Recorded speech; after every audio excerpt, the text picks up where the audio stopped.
Praise Lord, hallelujah. प्रभु की स्तुति हो। हमारे अति पवित्र सर्वशक्तिमान प्रभु की स्तुति और महिमा आज के दिन हो। हालेलुया।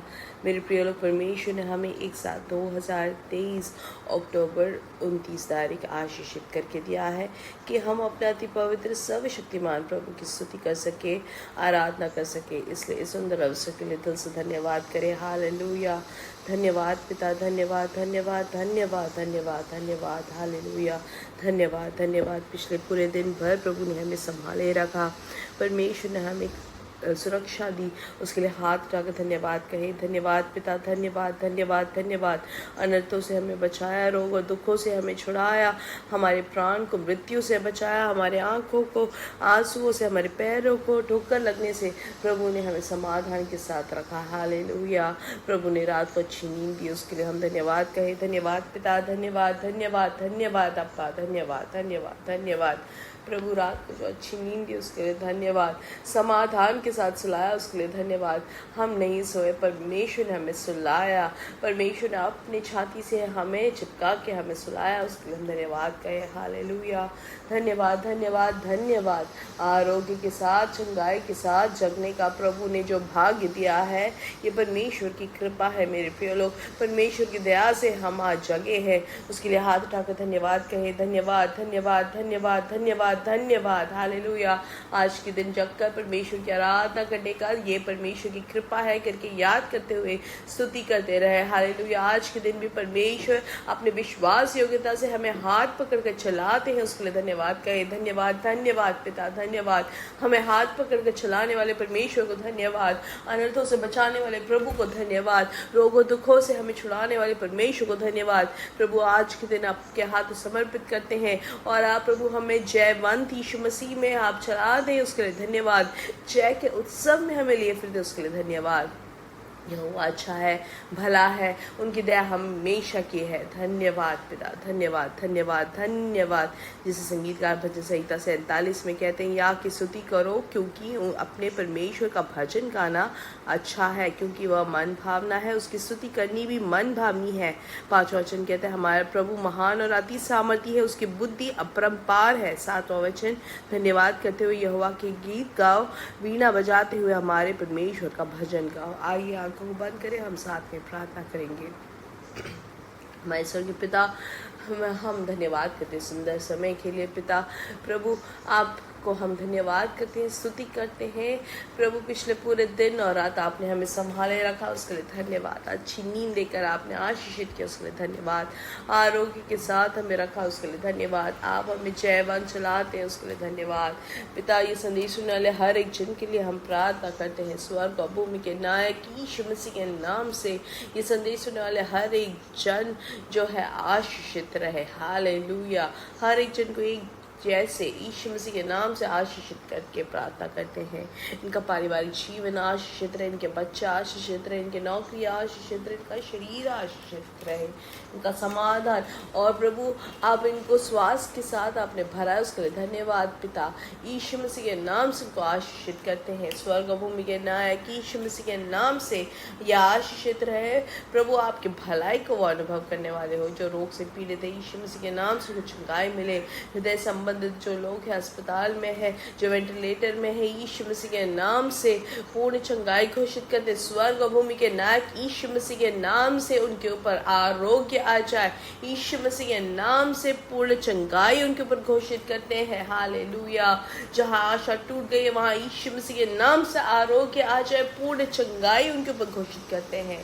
प्रभु आपकी कृपा उस अस्पताल के कमरे में प्रवर्तित हुई है, उसके लिए धन्यवाद। हालेलुया।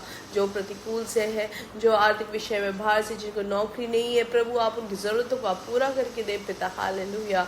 आज के हर एक पवित्र सभाओं में प्रभु आपकी बड़ी आशीष रहे, दुनिया भर में बड़ी जागृति को देखने में आप सहायता करें। कल से जो 3 दिन का प्रार्थना और उपवास का समय रहेगा, वो आपके हाथ समर्पित करते हैं, वो बहुत ही महिमा से भर जाए, श्रेष्ठ तरीके से जाए प्रभु।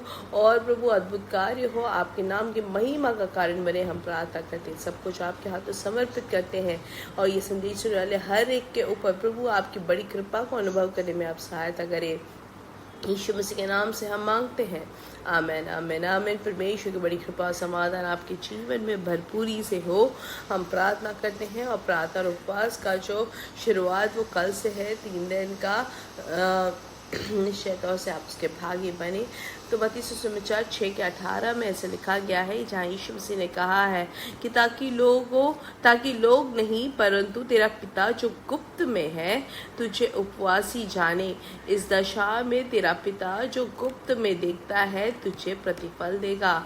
आमेन। तो हम यहाँ पे क्या देखते हैं, उपवास की जो प्रेरणा या उपवास की जो प्रमुखता है। काफ़ी लोग कहते हैं कि उपवास की ज़रूरत नहीं, लेकिन यीशु मसीह खुद यहाँ पे कहते हैं कि जब उपवास करते हो तो जो रहस्य में या गुप्त में देखने वाला परमेश्वर आपको प्रतिफल देगा। हालेलुया। काफ़ी बार हम देखते हैं फरीसी लोग जो है अपने परमेश्वर के शिष्यों को देख के कहते हैं उनसे कि ये लोग तो उपवास नहीं करते हैं, लेकिन परमेश्वर यीशु मसीह खुद कहते हैं कि जब दूल्हा चला जाएगा तब ये उपवास करेंगे। हालेलुया। इसलिए प्रेरितों की किताबों में हम देखते हैं कि प्रेरित लोग जो है, शिष्य लोग जो है वो उपवास करते हैं और उनको परमेश्वर से अगुवाइयाँ मिलती है। हालेलुया। तो हमें अगली चीज़ जो समझना ये है कि उपवास के द्वारा परमेश्वर हमें अगले एक पद में हमें लेके जाते हैं। हालेलुया। एक लौकिक एक दुनिया है और फिर एक अलौकिक दुनिया है। तो जब उपवास हम करते हैं तो जो भूमि के भौमिक जो रीति से जो जाते हैं उससे बदल के एक असाधारण स्थल में या असाधारण दुनिया में परमेश्वर हमें लेके जाते हैं। हमारे कार्यों में भी वो एक असाधारण जो परमेश्वर की जो कृपा है उसको हम अनुभव कर पाएंगे। तो ये आने वाले 3 दिन के जो उपवास और प्रार्थना के समय हमें कुछ चीज़ों को ध्यान देना है। पहला क्या है कि हमें अपनी जीभ पर हमें लागू लगाना है। हालेलुया।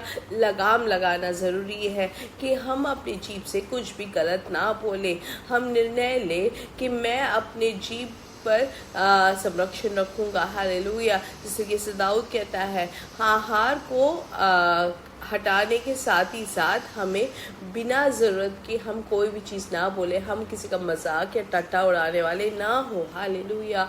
जो परमेश्वर के हित के अलावा हम अपने मुंह से कुछ भी बोलने की कोशिश भी ना करें। जब ऐसे करते हैं हमारा जीवन बहुत ही आशीषित रहेगा। याकूब की किताब 1 में भी हम पढ़ते हैं कि अगर किसी ने अपनी जीभ पर लगाम नहीं लगाया और अगर हृदय में वो सोचता है कि वो बहुत ही धार्मिक है तो वो गलत है करके वचन हमें सिखाता है। हालेलुया। इसलिए हम अपनी जीभ से हम बिना ज़रूरत की चीज़ें ना बोले, बिना सोचे हम बातों को ना बोले, हम किसी की टट्टा ना उड़ाए, किसी की बुराई ना करें, किसी के बारे में कुछ भी बोलना ना जाए, कुछ भी हम गलत ना बोले।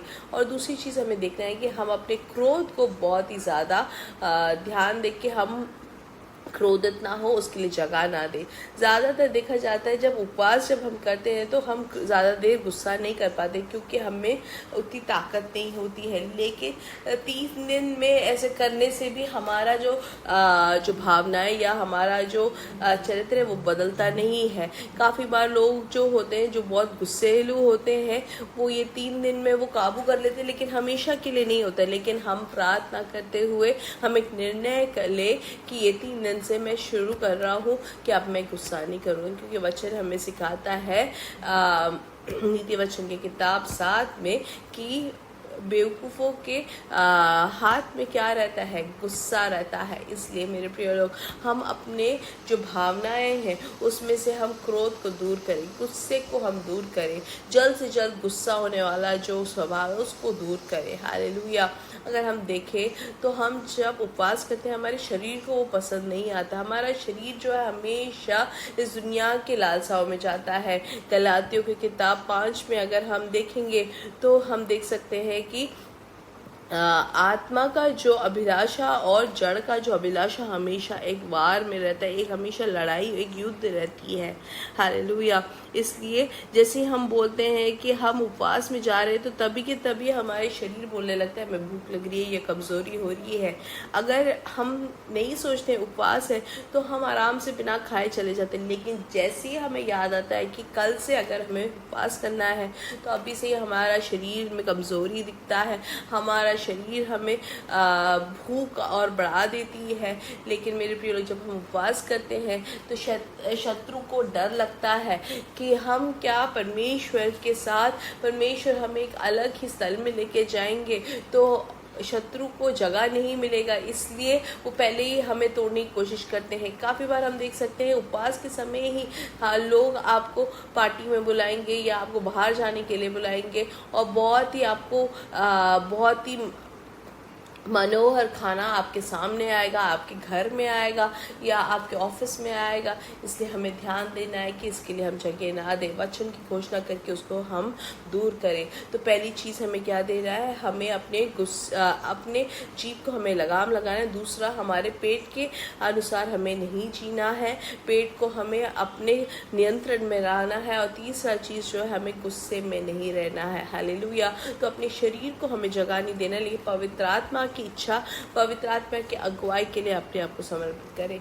जब भूख आती है तो ज़रा याद करें कि कल तक तो मुझे भूख नहीं थी, लेकिन जैसे उपवास सोचा तो मेरे को भूख लग रही है, तो ये शत्रु की पद्धति है मुझे तोड़ने के लिए। तभी हम घोषणा करें वचन की, हालेलुया, कि मनुष्य भोजन से नहीं जीता है, परमेश्वर के वचन से जीता है। तो जब हम ऐसे वचन की घोषणा करते हुए जीने वाले हम बने, हालेलुया, हर एक दिन अपने जीवन को, अपने शरीर को वचन की घोषणा करते हुए जीने वाले हो। हम जिस तरीके से यीशु मसीह को देखते हैं, उन्होंने वचन की घोषणा करके शत्रु को दूर किया, हम भी वैसे ही करें। हालेलुया। अपने बच्चों को भी हम सिखाए उपवास करने को, अपने पूरे परिवार को सिखाए उपवास में रहने के लिए। हालेलुया।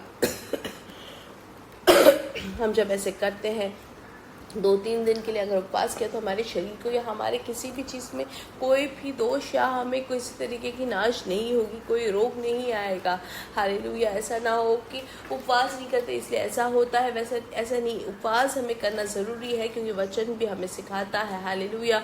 और मनुष्य जो है सिर्फ भोजन से या रोटी से नहीं जीता है, लेकिन परमेश्वर के वचनों से जीता है। अगर अगले एक स्थल में या आत्मिक तौर से उन्नति को प्राप्त हमें करना है तो उपवास करना ज़रूरी है। हालेलुया। इसलिए हम निर्णय लें और अपने घर का जो किचन है उसको हम बंद कर दें, ताकि हम परिवार सहित हम उपवास करें। हमारे मन भावनाओं को हम वहाँ पे लगाम लगाएं, अपने शरीर को हम लगाम लगाएं और आत्मा की उन्नति में, आत्मा की अगुवाई के लिए छोड़ें अपने आप को। हालेलुया।